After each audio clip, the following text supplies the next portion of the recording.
Entonces, el sistema inmune innato tiene que ver entonces con fundamentalmente con la parte genética, ¿ya? Dentro de la parte genética es importante conocer el complejo principal de histocompatibilidad, o también llamado complejo mayor de histocompatibilidad. En los años 30, Gorey y Snell, estudiando los antígenos de superficie de células sanguíneas, identificaron varios grupos de genes responsables de esos antígenos, ¿ya? Uno de ese grupo de genes se veía que determinaba pues, que había un rechazo hacia los trasplantes. Años más tarde, ellos determinaron o denominaron a estas moléculas como antígenos de histocompatibilidad. De ahí nace el nombre, ¿no? Encontraron que no era compatible entre tejidos. Ya, estos son antígenos de histocompatibilidad. Al conjunto de genes ligados a esta histocompatibilidad, ellos lo llamaron el complejo principal de histocompatibilidad o MHC. Desde el año 1930, tiene ese nombre, el complejo mayor de histocompatibilidad o moléculas de histocompatibilidad MHC. ¿Listo? Snell, uno de los descubridores, recibe el premio Nobel en el año 80 por este descubrimiento. ¿Cuál es la localización y función de estas regiones del MHC? El MHC es un conjunto de genes que están alineados en una región grande y continua del genoma. En el ratón está en el cromosoma 17, pero en los humanos está configurado en el cromosoma número 6. ¿Listo? En el cromosoma 6, ahí se conoce como la región HLA. Tiene tres grandes zonas y tiene tres tipos de moléculas. La primera zona es los genes de la clase 1, o llamado MHC clase 1. Estas codifican glucoproteínas de membrana en casi todas las células de nuestro organismo. Estas moléculas de MHC1, estas glucoproteínas, van a presentar antígenos peptídicos de células propias alteradas a los linfocitos T citotóxicos. Los genes de clase 2 son glucoproteínas de membrana que están presentes solamente, miren, ahí está la diferencia, los MHC tipo 2 solamente están presentes en las células presentadoras de antígenos, macrófagos, células dendríticas y linfocitos. Ellas sirven para presentar antígenos peptídicos a los linfocitos T coadyuvantes o colaboradores. MHC tipo 1, T citotóxicos, MHC tipo 2, T helper. Y los genes clase 3, no todos ellos tienen que ver con el sistema inmune. Cabe citar algunos genes de las proteínas del complemento y el factor de necrosis tumoral. Entonces, cualquier mutación en el cromosoma 6, una persona no va a tener cómo defenderse. Esta es la clave del reconocimiento del antígeno. Propensión a tumores, rechazo a trasplantes, infecciones letales, inmunodeficiencias congénitas, etcétera, etcétera, etcétera. ¿Sí? ¿Qué población creen ustedes que haya esa prevalencia? O sea, ¿cómo no hacer un estudio con esa persona? Tiene 25 años, hace una infección urinaria, absceso renal, shock séptico y se muere, ¿no es cierto? Denuncia, lo han matado en esa luz, ¿no? ¿Y qué pasa si a esa persona le hiciéramos un estudio del cromosoma 6 y le demostramos que hay una inmunodeficiencia? ¿Sí? Eso es lo que deberíamos hacer con esos casos difíciles. Ahí deberíamos demostrar que efectivamente hay una inmunodeficiencia. Recuerden, ¿acaso el antibiótico llega hasta el último extremo de la economía?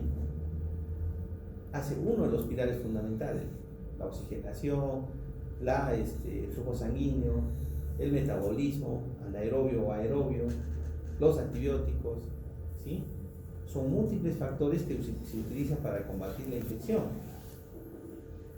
¿Ya? Son múltiples, no es uno solo. Qué bueno sería ya, pues todos los shock sépticos ya le damos un antifactor de necrosis tumoral. Ya le doy establecer, pues ya.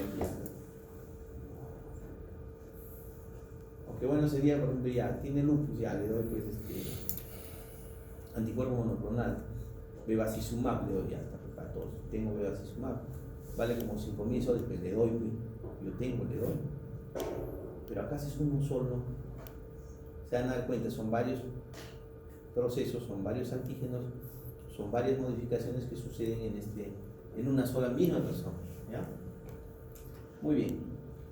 Este es el cromosoma 6, tiene un brazo largo y tiene un brazo corto. Específicamente en la región P, en la región corta, en la región 6P2131, miren, en este periodo de aquí, en este punto, solamente miren, en este segmento, en esa región están ubicados las tres familias de genes: clase 1, clase 3 y la clase 2. La clase 1 que hemos dicho que es constitutiva, la nuestra. Todas nuestras células están configuradas con estos MHC. ¿Listo? Acá están, la de amarillo, acá está, miren, abajo. El OSI que hemos dicho que cosa es lugar ocupado por un par de genes, ¿no es cierto? El locus es el sitio que ocupa un solo gen. Ahí tenemos todo: el HLA-C, el B, el NMHA, el HLA, el G, el C, el E. ¿Listo? Ahí tenemos ubicados. O sea, nuestra identidad está a este nivel. Clase 3. ¿Para qué sirve el clase 3 hemos dicho? Esto tiene que ver con las proteínas del complemento y el factor de necrosis tumoral. Acá está el 3. Vamos a buscar, acá está también. Este es el gen para el factor de necrosis tumoral. Este es para el leucotrino B. ¿Ya? Tenemos las proteínas de shock caliente, hot shock proteins, la A18, la A1A, etcétera, etcétera. ¿Listo? La CZ, la BF, la P450, todo ese tipo de proteínas están ahí. C2, el complemento. ¿Ya? Pero el más importante, pero que solamente está en los fagocitos, es la de tipo 2. Esta es la del tipo 2. Tiene una serie de genes, el DMA, DMB, ¿sí? El TAP2, el DQB1. ¿Se acuerdan del DQB1? ¿Sí? Resistencia para autoinmunidad frente a diabetes. Incluso ahí les decía, ¿no? La resistencia a la concede, que ahí encontramos en la posición 51 el ¿qué aminoácido? Aspartate. Y confiere propensión a la diabetes. ¿Qué cosa? Valina, serina y servidal. Bien, estas proteínas, que son glucoproteínas, estos genes dan glucoproteínas. Esas glucoproteínas son notificadas como la clase 1 y la clase 2.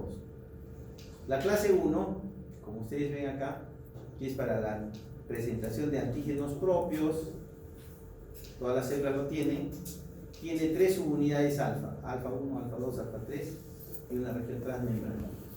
Y solamente posee una región beta. En cambio, la clase 2, la que sirve para el sistema inmune, tiene 2 subunidades alfa y 2 subunidades beta. 2 dominios transmembranos. ¿Listo? Visto en 2 dimensiones, aquí está el clase 1, tiene alfa 1, alfa 2, alfa 3. Y vista en este fondo, y quiero que pongan atención acá. La zona donde va a reconocer o va a presentar el antígeno, esta va a tener una secuencia determinada por presencia de determinadas secuencias de aminoácidos. ¿Listo? Miren, esta es la configuración casi en forma de L de la MHC clase 1. Esta es la marca personal que les decía, ¿no? De su compañero y de su compañera. Cada uno de nosotros establece genéticamente una marca oficial, como un código de barras. Es como decir una chapa y el antígeno es la llave. ¿Listo? ¿Todas las chapas son iguales? O sea, con una misma llave podemos abrir todas las chapas. No, ¿no es cierto? Exactamente sucede eso con los seres humanos. el reconocimiento de ese antígeno depende de la configuración genética. Muy bien. En la de clase 2, fíjense ustedes, acá ya hay 2 alfa y hay 2 beta. También tiene una configuración tipo llave y chapa en la parte externa de contacto con el antígeno. ¿Listo? Hay otros MHCs también, son homólogos a la clase 1, algunos se usan a beta 2 microglobulina, su distribución tisular restringida, hay polimorfismo HLA-E, FG. Estos solamente son importantes cuando se va a hacer trasplante, cuando necesitamos identificar otro tipo de comparendo para que reciba el receptor. También hay genes clase 1, tipo light, MHC, los CD1, ¿no? Los no clásicos del HLA-G es expresado también en trofoblastos. El HLA-G solamente es expresado en los trofoblastos. Pues si yo quisiera, por ejemplo, hacer un estudio de coriocarcinoma que proviene del trofoblasto, tendría que buscar HLA-G. Pero este HLA-G protege al feto de la respuesta inflamatoria de la madre. Es un repertorio limitado de péptidos e interactúa con los genes LRI1 y LRI2, que son receptores inhibitorios de leucocitos. Como el nuevo ser tiene otra configuración, tiene otra secuencia de aminoácidos, entonces las células dendríticas del endometrio de la madre lo que deberían hacer, ¿qué cosa es? Generar una respuesta inmune, porque es un individuo extraño, ¿sí? ¿O no? Es extraño. Entonces, si esa célula dendrítica no se inhibe, desencadena la respuesta inflamatoria y sobreviene en aborto. Es un aborto. Por lo tanto, los abortos también, ¿qué cosa tienen? Una configuración inmune. Para que se evite el aborto, el rechazo por el fenómeno inmune, existe el HLA tipo G, que es producido por el trofoblasto. Protege, por lo tanto, al feto de la respuesta inflamatoria de la madre. ¿Y cómo así? ¿Qué hace este HLG? Interactúa con estas proteínas que son receptores inhibitorios de leucocitos. Los activa y los inhibe. Entonces deja que el bebé empiece a crecer. ¿Ya? Hay grandes niveles de HLA-G en los melanomas, en el cáncer de mama, cáncer de ovario. Aparentemente tiene que ver con la inmunovigilancia en estos casos. Hay el HLA-E inhibe la lisis de los natural killers. Los HLA no clásicos, HLA mica, rol en la actividad lítica de tumores post-endémicos. También hay moléculas clase 2, los no clásicos, los LM2, LM7, que tienen que ver con la producción de péptidos, que son proteasas multifuncionales de actividad muy amplia. Los TAP1 y los TAP2 que han visto en las moléculas MHC tipo 3, ¿no es cierto? Tiene que ver con el transporte de péptidos al retículo endoplasmático, la cadena invariante LI, el DMA o la disociación del MHC tipo 2. ¿Listo? Pero ¿cómo es posible de que si estando ahí configurados en ese segmento del brazo corto, es que se determine la aparición de uno o otro? Normalmente el que predomina va a ser siempre el HLA clase 1 o MHC tipo 1. Cuando hablamos ya les decía, ¿no? HLA, ¿qué significa? Antígeno leucocitario de histocompatible, ¿no es cierto? HLA. Pero HLA es lo mismo que decir MHC, complejo mayor de histocompatibilidad, es lo mismo, son sinónimos, ¿ya? Para que no se confunda. Acá dice el gen HLA1, o podríamos decir que el gen MHC tipo 1 es lo mismo. Tiene secuencias regulatorias y tiene la secuencia de los genes para las subunidades. MHC tipo 1, hemos dicho, tiene 3 subunidades alfa y una beta. Acá está, alfa 1, alfa 2, alfa 3. ¿Listo? El HLA2 o MHC tipo 2 tiene 2 alfas y 2 beta. Muy bien. El HLA clase 1 o MHC tipo 1, como hemos dicho, tiene 3 alfas y una beta. La alfa 1 y la alfa 2 son los dominios de unión al péptido y al receptor del linfocito T. ¿Cuál es ese receptor? Receptor like, scavenger, son los de lectina, de manosa, cualquiera, ¿ya? El beta, miren, tiene que ver con los dominios de tipo inmunoglobulina, pero el alfa 3, esta unión alfa 3, es el lugar donde se va a unir al linfocito CD8. ¿Quién es el CD8? El citotóxico. Si este identifica un antígeno extraño, se une al CD8, este CD8 lo va a matar a la célula que está siendo reconocida. En la de la MHC2, que es solamente y acá vamos a terminar con esta lámina, continuamos el próximo martes, ¿ya? Para no confundir. En cambio, el MHC tipo 2 hemos dicho tiene dos alfas, alfa 1 y alfa 2, y tiene dos betas, beta 1 y beta 2, ¿sí?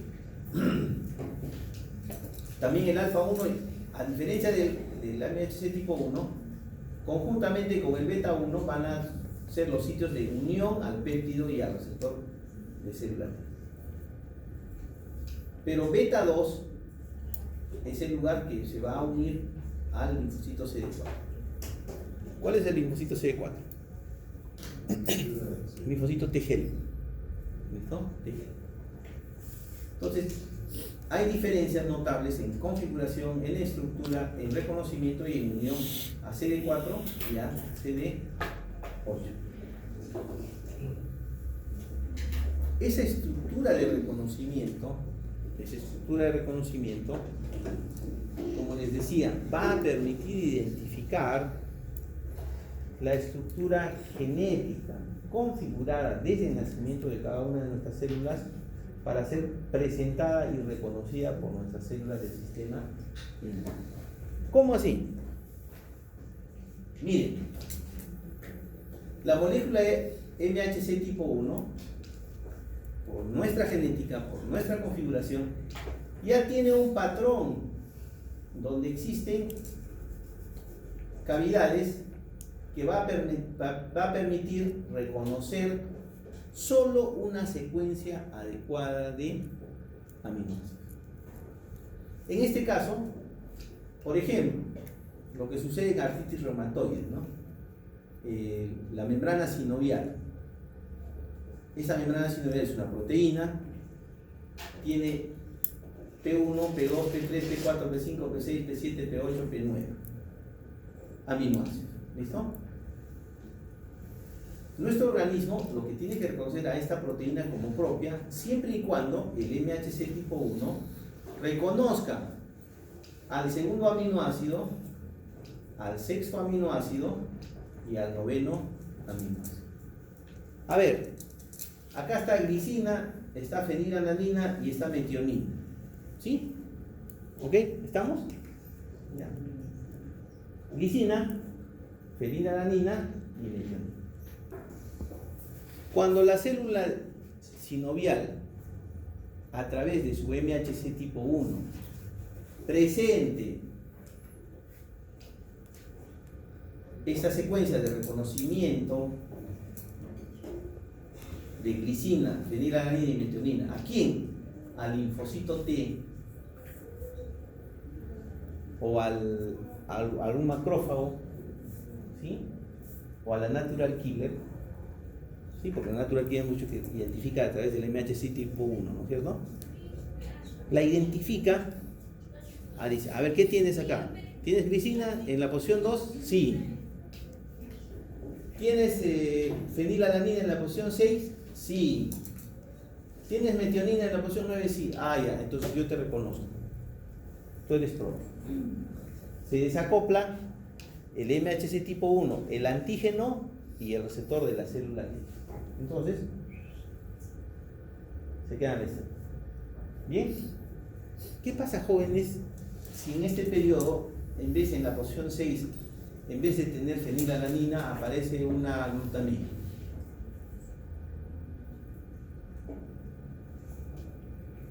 ¿Qué va a decir? Se va a encender la alarma. oye, esta secuencia no es de nosotros. ¿Sí? ¿Qué creen que va a pasar? La subunidad alfa 3 se va a unir al linfocito T tóxico y la va a matar a esta célula. Ese mecanismo sirve para cáncer, sirve para infecciones virales, sirve para infecciones bacterianas. ¿Ok? Entonces, todo va a depender del reconocimiento del antígeno. ¿Listo? Acá nos quedamos, vamos a hacer la próxima semana, terminamos el MHC y empalmamos con el reconocimiento de antígenos. Como ya saben ahora cómo es, va a ser más fácil saber cómo es el procedimiento de antígenos y el reconocimiento del antígeno.